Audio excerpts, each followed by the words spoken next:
A woman in a remote area of the city of Rio de Janeiro is frightened when she sees a shadowy figure in a waterfall. Reparem no visual, na mata.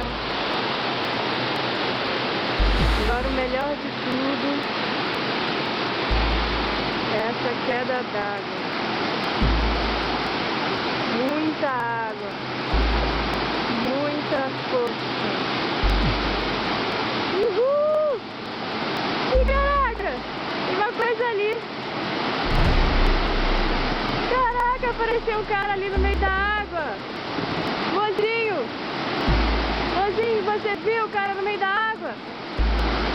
Caraca! Ali, mozinho! The video was recorded with a cell phone camera and posted on a social network.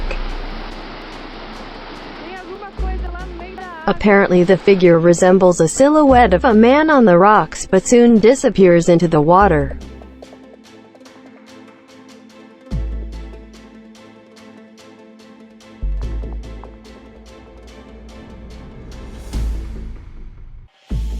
Among the comments that attracted the most attention are people who believe that this is really something supernatural. But you? What you think about this? Give your like and comment.